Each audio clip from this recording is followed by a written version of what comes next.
Bonsoir, bienvenue dans cette édition. Voici les titres que nous développerons. Élection départementale, la campagne de l'entre-deux tours bat son plein. Gros plan sur les enjeux du canton 4 de Toulouse. Des nouveaux éléments et de nouvelles questions dans le crash de l'A320 de Germanwings. Nous nous interrogerons sur le suivi psychologique des pilotes. Enfin, coup d'envoi du championnat d'Europe de rugby des moins de 18 ans, aujourd'hui en Midi-Pyrénées. Élection en cette période de l'entre-deux tours, la campagne bat son plein à Toulouse. Le canton de Toulouse 4 fait l'objet d'une bataille serrée entre UMP et PS. La droite est sortie en tête au premier tour et la gauche joue son va-tout pour espérer l'emporter. Et tout le monde s'y met, leader en tête, Jean-Marc Lucas. Pour conquérir le canton 4 de Toulouse, le PS et le PRG vont devoir séduire les abstentionnistes et surtout convoquer le maigre réservoir de voix. Au premier tour sur notre canton, beaucoup d'électeurs ont choisi des candidats de gauche. Donc nous arrivons en tête avec un peu plus de 28%. Il y a une liste d'alternatives citoyennes qui est arrivée avec plus de 14% et donc qui partage quand même beaucoup de nos valeurs, notamment sur l'écologie et la démocratie.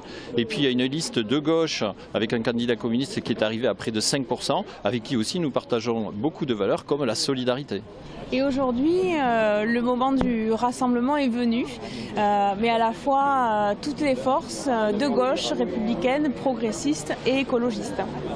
Pour changer la donne, le PS et le PRG ont fait venir les ténors Pierre Cohen, Martine Martinel et surtout Pierre Izard, le futur ancien président du conseil départemental himself, qui va devant les électeurs. C'est un bon contact que distribuer nos professions de foi dans différents endroits. Et je trouve qu'aujourd'hui, en fin de compte, cette formule variée est réussie, passe bien, plutôt que de faire un grand meeting qui, en fin de compte, est un petit peu laisser la parole uniquement à certains et pas aux autres. Là, le marché, il y a la discussion avec des cas particuliers et c'est une bonne chose. On parle beaucoup à gauche en cas de victoire de Georges Méric ou de Jean-Michel Fabre pour la présidence du conseil départemental 2015. Qu'en pense Pierre Izard ? Et j'ai tenu à ce que ce soit les militants et les militantes qui aient le rôle et la compétence en même temps que le pouvoir de désigner celui qui ou celle qui sera leur candidat à la présidence du Conseil général. Et ce qui est important, je l'ai toujours dit, c'est de ne pas avoir d'autres mandats, et en particulier un mandat national. Il faut rester local, surtout dans un département aussi important que la Haute-Garonne.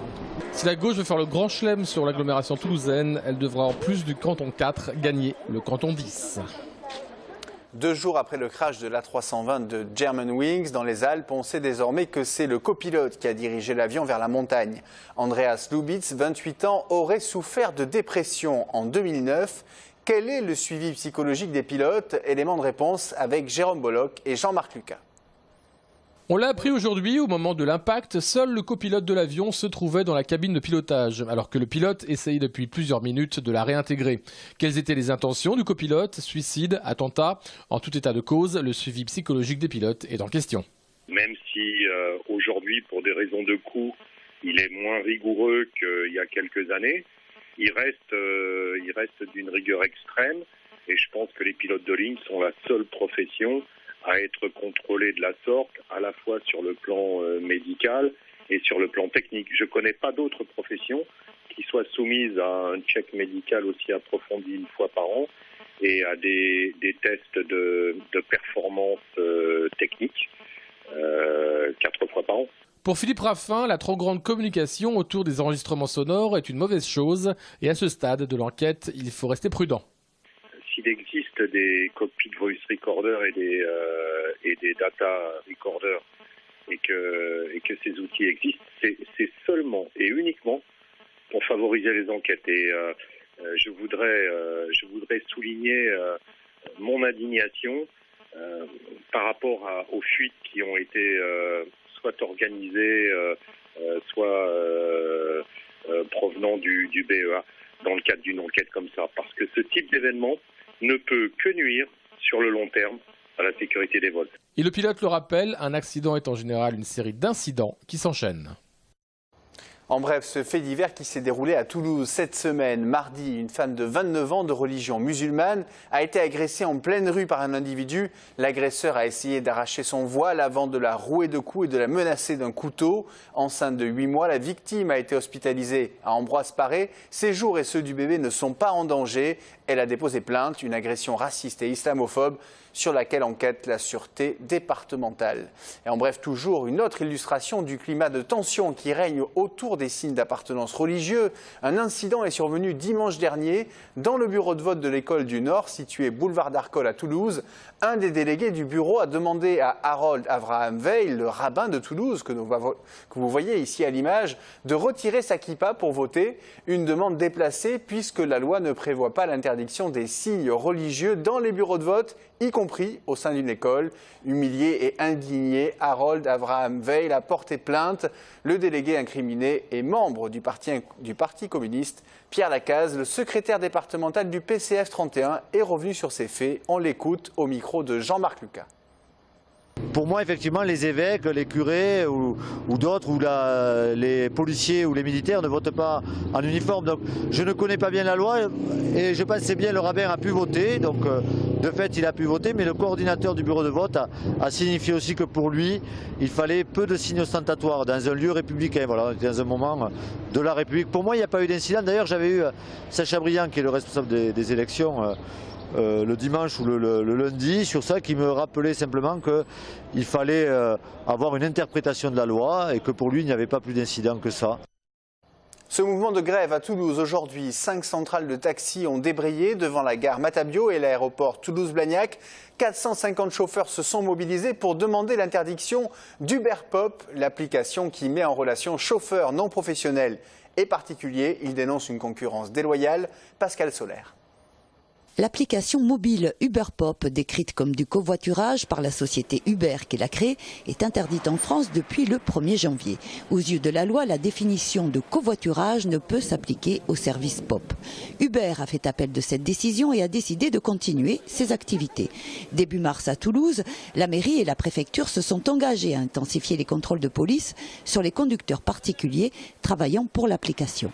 Mais le problème, c'est qu'aujourd'hui, nous sommes heurtés à des décisions de justice qui ne donnent pas suite aux procès-verbaux que dressent les policiers. En l'occurrence, par exemple, durant la semaine dernière, nous avons dû intercepter 8 véhicules contrevenants, 8 taxis pirates, qui ont passé une bonne partie de la nuit au commissariat et qui, au petit matin, nous les avons revus travailler dans les rues de Toulouse. Et en plus de ça, ces braves gens se permettaient de faire des insultes envers les taxis. Nous payons tous des cotisations et ces gens-là ne payent rien, même pas la TVA. Comment vous pouvez comprendre une chose? Et quand j'entends des gens dire « Ah ben oui, ils sont moins chers que vous », bien évidemment qu'ils peuvent être moins chers que nous. Quand vous payez une course 20 € avec un taxi, vous savez qu'il lui reste 6 € taxi avant impôt? Et quand vous payez 10 € à un soi-disant taxi pirate, il lui reste 10 €. La profession estime que depuis l'arrivée d'UberPop en septembre 2014, l'activité a baissé de 30%. C'est vrai qu'il y en a toute la journée, puisque maintenant on les voit aux aéroports, dans les entreprises, mais surtout la nuit, puisque ça vise une clientèle relativement jeune, notamment des étudiants, qui représentent, on va dire, sur l'activité de nuit pour nous en semaine, à peu près 80% de notre clientèle. Donc l'impact est assez conséquent, surtout sur les fins de semaine, les week-ends, où là on peut même dire qu'on a quasiment 50% de perte de chiffre. À Toulouse, les chauffeurs de taxi demandent la comparution immédiate des conducteurs travaillant pour UberPop. En France, les syndicats de taxi et les sociétés de VTC, véhicules de tourisme avec chauffeurs, ont demandé à la Cour d'appel de Paris d'interdire cette application une bonne fois pour toutes. La Cour doit rendre sa décision le 31 mars. 24 nations, 650 joueurs, 36 matchs et la possibilité de découvrir les talents de demain. Voilà le programme proposé par le championnat d'Europe de rugby des moins de 18 ans. Ça se passe en Midi-Pyrénées avec Toulouse comme camp de base. Explication Romain Chevalier. Dans ce championnat d'Europe à élimination directe, la France n'a pas le droit à l'erreur. Si elle veut le titre, elle doit gagner tous ses matchs en commençant par le premier contre l'Écosse. À l'entraînement depuis le début de la semaine, les U18 français se sentent prêts à affronter le 15 du Chardon. Je pense que le groupe se sent bien, on ressort d'une bonne prestation contre le Pays de Galles, donc c'est vrai que ça nous a mis en confiance. Donc on espère faire un match accompli demain. Cette compétition majeure chez les jeunes rassemble 24 nations, elles-mêmes réparties en 3 niveaux. L'équipe de France se trouve dans le meilleur, le groupe élite, ce qui permet aux jeunes joueurs français de se confronter aux meilleures équipes européennes. Ce sont des joueurs qui sont en train de se construire pour devenir des joueurs de haut niveau. Donc c'est la première grande compétition à laquelle ils sont amenés à vivre. Donc il y a beaucoup d'appétit, il y a beaucoup d'envie, il y a beaucoup de détermination, mais il y a aussi beaucoup de fraîcheur, de spontanéité. Donc on est beaucoup sur l'échange, sur la participation, et dans la construction du jeu sur le plan stratégique ou tactique, on propose aux joueurs du travail de groupe pour qu'ils décident ensemble le jeu qu'on va essayer de produire. Pour cet événement, tous les pays participants sont attachés à un club de la région. Des clubs comme Colomiers ou Montastruc qui sont mobilisés depuis quelques mois pour l'accueil des équipes. C'est assez valorisant aussi pour notre région d'être partenaire de cet événement-là. Je crois que la région a tout à y gagner déjà, et puis le rugby a tout à y gagner. On est fiers en tout cas de pouvoir accueillir cette compétition-là. En complément du tournoi, des animations sont également organisées tout au long de cette dizaine de jours, comme du beach rugby pour les scolaires. Musique à présent avec l'une des valeurs montantes de la scène de l'indie pop française. Les Toulousains de Kidwise sont en pleine tournée pour jouer leur premier album, L'Innocence, à découvrir demain soir 19h30 au Métronome à Toulouse. Pauline Louvet nous en donne un avant-goût. De la pop planante, une musique électro entêtante et un rock décoiffant, le son de Kidwise est un vrai kaléidoscope sonore. À l'image de leur premier album intitulé L'Innocence, ces enfants sages sont portés par la fougue de la jeunesse et de l'insouciance. Les morceaux sont un peu venus à nous, même l'idée de l'innocence elle-même est venue à nous. En fait, ça s'est un peu fait comme un puzzle. Il n'y a aucun morceau où on s'est réunis assis dans un studio et on s'est dit tiens, maintenant on va composer un titre qui sera dansant, on va composer un titre qui sera pop, ou là on va mettre un passage électronique, etc. Kidwise, c'est un mélange de Bon Iver, Debussy, Steve Reich et M83. Une toile musicale qui offre de vraies envolées lyriques avec des morceaux qui durent parfois plus de 10 minutes. Laisser respirer chaque partie, chaque instrument, lui donner sa place. C'est pour ça que les morceaux ont un format long, quoi, parce que ça rentre par vagues. Les Pink Floyd le faisaient très bien, justement. De fait, le jeune groupe toulousain ne veut pas s'enfermer dans des formats. Il a d'ailleurs créé son propre label de musique, Maximalist Record. Mais Kidwise, c'est avant tout une bande de potes qui a su trouver son harmonie pour offrir au public des musiques toujours sur le fil. Et leur album, sorti il y a à peine un mois, a déjà fait le tour des médias. Bon, après, on est très heureux de tout ce qui nous arrive, ça nous paraît un peu comme un rêve, ça nous paraît super fragile, donc il faut qu'on bosse tous les jours pour que ce soit pas éphémère. Et si vous voulez voir le groupe sur scène, des tickets seront en vente au Métronome. Voilà, c'est ainsi que se termine cette édition. Demain soir, vous retrouverez Jean-Marc Lucas. Excellente soirée à tous.